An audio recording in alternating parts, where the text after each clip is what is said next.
السلام علیکم ورحمۃ اللہ وبرکاتہ۔ آج انشاءاللہ ہڈیوں کے بارے میں مختصر کچھ بتاتا ہوں کہ ہڈیاں کس مزاج میں زیادہ کمزور ہو جاتی ہیں، اور اس کے ساتھ اگر ہم پٹھوں کا ذکر کریں، دانتوں کا اور مسوڑوں کا، تو بے جانی ہوگا، اس لیے کہ ان سب کی کمزوریوں کا ایک ہی مزاج ہے، ایک ہی سبب ہے۔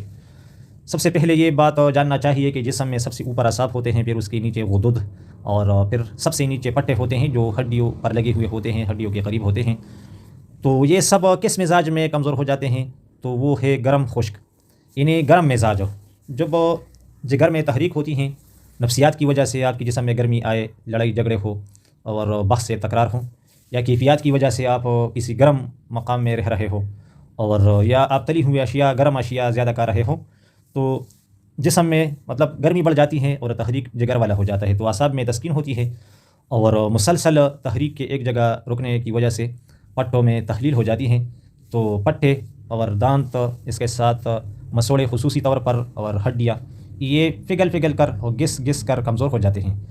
اور اس مزاج میں، یعنی گرم مزاج یا گرم خشک کہو، اس مزاج میں کیلشیم کی بہت زیادہ کمی ہو جاتی ہے۔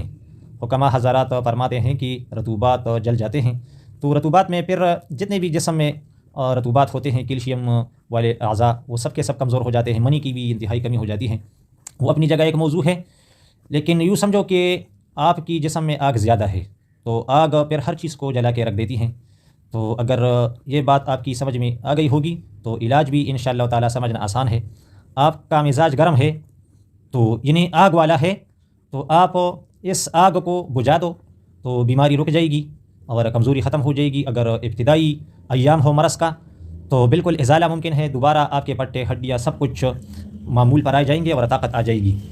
تو فلسفہ اس کا بہت آسان ہے، آپ اس آگ کو بجھا دو۔ آگ پھر دو طریقوں سے بجھتی ہیں، یا پانی ڈال کر بجھایا جاتا ہے، یا ریت اور مٹی۔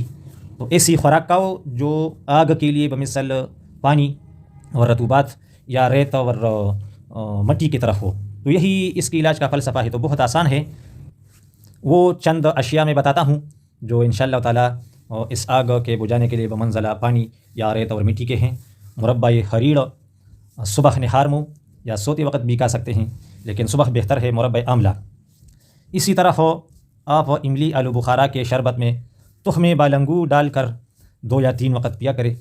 اس طرح جوار شاہی، شربت بزوری، ساگودانہ کاکیر، جو کا دلیا، شربت سندل، عرق کاسنی، عرق مکو، عرق گم زبان، تینوں مکس کر رکھے اور وہ پانی کی جگہ پر پیے، پانی نہ پیے، بس یہ پیا کرے۔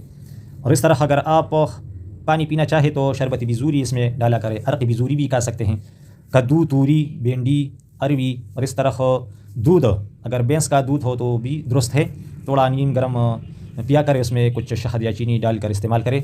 اور گھی آپ چربی والا استعمال کرے، یعنی گائے یا بیل کی چربی سے جو گھی نکالا جاتا ہے تو وہ استعمال کرے۔ انڈے کی سفیدی، گاجر کا حلوہ، خشک دھنیا، اور الائچی چھوٹی ہو یا بڑی وہ آپ استعمال کر سکتے ہیں، گلقند، گیا توری، اور مشروم، ککڑی، تربوز، آڑو، سیب، اور سفید امرود، ناریل تازہ، اور اسبغول، قہوہ اگر آپ استعمال کرنا چاہے تو آپ سبز الائچی، زیرہ سفید، اور اس میں گلاب کے پتے ڈال کر قہوہ بنا کر پیا کریں۔ اس طرح آپ گنا یا گنے کا شربت بھی استعمال کر سکتے ہیں۔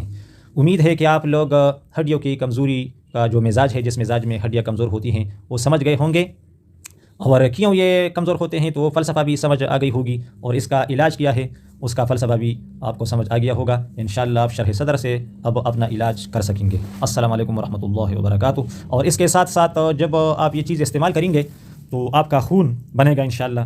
اس مزاج میں خون کی کمی بھی بہت زیادہ ہوتی ہے اور طاقت دوبارہ بحال ہوگی۔